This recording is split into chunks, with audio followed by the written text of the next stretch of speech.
This is the Moto Razr Plus, and I've been using this phone for a bit.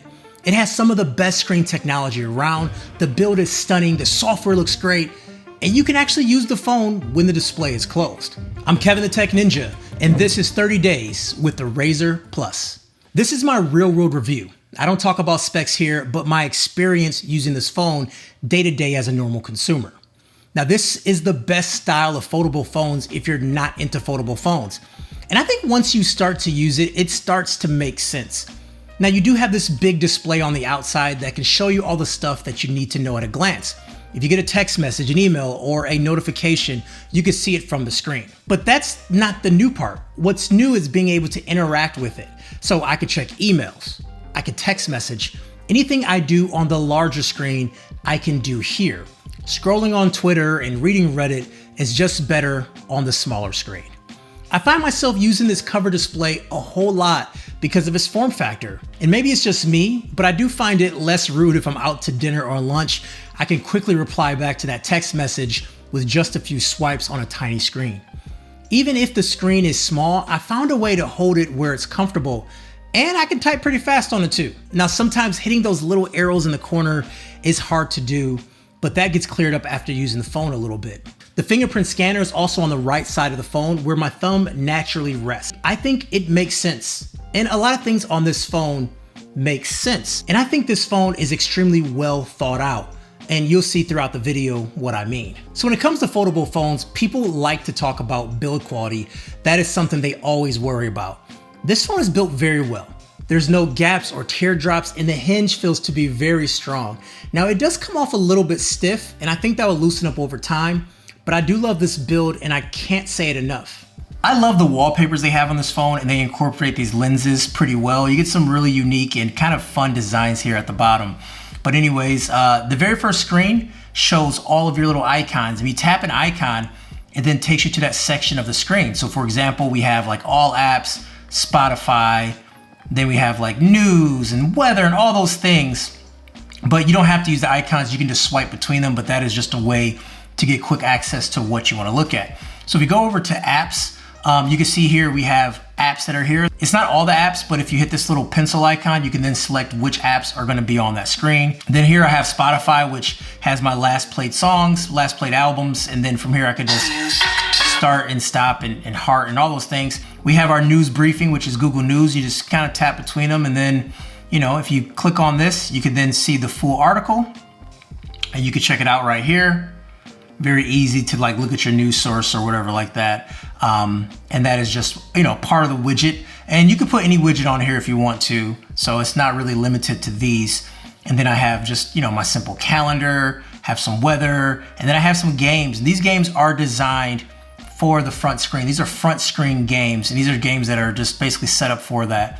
Stack Bounce is one that everyone loves to play. It's a lot of fun, but playing games on the front screen is just easy. It's just kind of quick to like pick up and play, like waiting at the doctor's office, and you don't want to like, and you don't want to have to, you know, open the phone up and things like that. You have a quick game you can play here. Let's say I'm here in Google Maps, and I say, you know what? I want to look at this photo right here of New York, or wherever this is.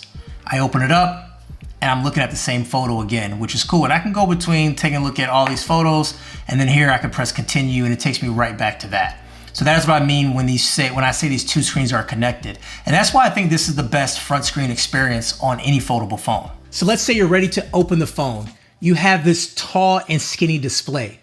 It's about the same height as an iPhone 14 Pro Max for scale.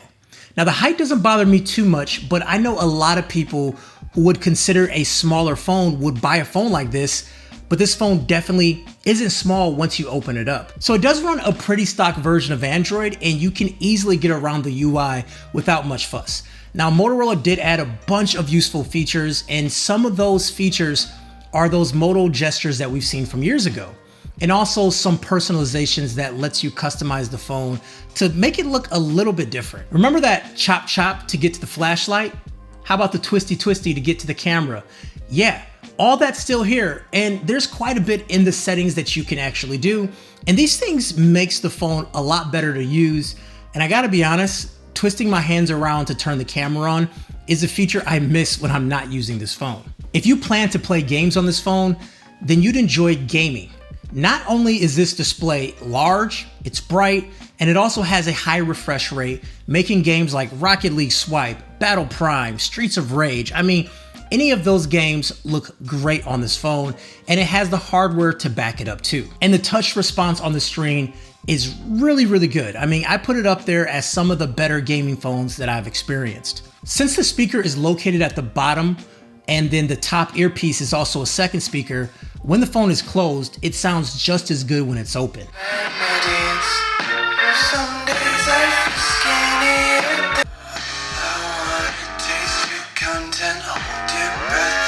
Now this leads us to the camera department, and let's make this very clear. This phone is designed for the social media era, and their commercials, their press information, even the event they had in New York. It's for that crowd of people.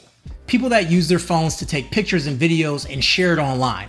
So the flexibility of the camera does make this camera fun to use. You can use it in so many unique situations, like turning this phone into its own mini tripod, and all the fun little shooting modes in the camera. All of that does not matter if the images are not good. Right off the bat, having a toddler trying to snap photos while they're doing something, they're doing a thing, like not standing around still, then you'll see that the shutter is pretty slow to capture anything moving. With non-moving subjects, this camera is pretty detailed. And here's the part that I struggle with. I find that the images are lifeless. I mean, some cameras, I find the images are too punchy and like, whoa, that's crazy, but there has to be a balance. So here's an example. This was a colorful plate. These tacos looked amazing. But when I look back at these photos, they don't represent how it actually looked to me in person. This looked like a dull, lifeless, sad taco. Now, once you edit some of these photos, you can add back that color and it starts to look pretty good. But out of the box, these images are just missing some of that, if you know what I mean. I do wish the ultra wide angle lens went a little bit wider like a Samsung phone does, because I do feel like I'm missing out some of that immersiveness when I take those pictures. Video mode also isn't great. I feel like when the image is static and nothing is moving, it can produce some solid videos, but once you start moving, the camera can do things that are jittery and the color isn't great and it's just inconsistent and it doesn't look great at all. I hope this gets fixed with a software update, but it's been about a month now and I'm still seeing this. This is the Razr Plus front-facing camera. Let me know what you think. Now, since you do have this back camera that you can see everything on, I don't think you really need the front-facing camera in this aspect, but if you are going to use it, this is what it's going to look like. And this is the rear-facing camera. So is there any difference between the front-facing camera and the rear-facing camera? What Motorola did great with the camera is making it easy to turn the outside viewfinder on when taking a photo of another person. That's one thing people really enjoy when I'm taking a picture of them. They're being able to frame themselves, get their face together, and all those things. I mean, Moto got a lot right with this camera system, but it's just not detailed enough. It's not refined. The post-processing is not there. And honestly, none of the flipping phones stand out from the rest of the pack when it comes to the camera. And the Razr is just in the middle of the pack too. I was hoping for something a little bit better, but that's kind of where we are. So for your average user, battery life on this phone will last you all day. Now, using your outside screen, you'll get noticeably better battery life compared to the larger inside display. It has 30-watt wired charging and 5-watt wireless charging, which I call office desk or overnight charging because it's pretty slow. Overall, the new Razr is a great flipping phone. And for Moto to come back with this entry, I think the future is very bright. I do find this phone better than the Z Flip 3, but with the Z Flip 4 coming out in about a month, I'll be interested to see what Samsung has to offer. If you want to see more cell phone videos, check out this playlist.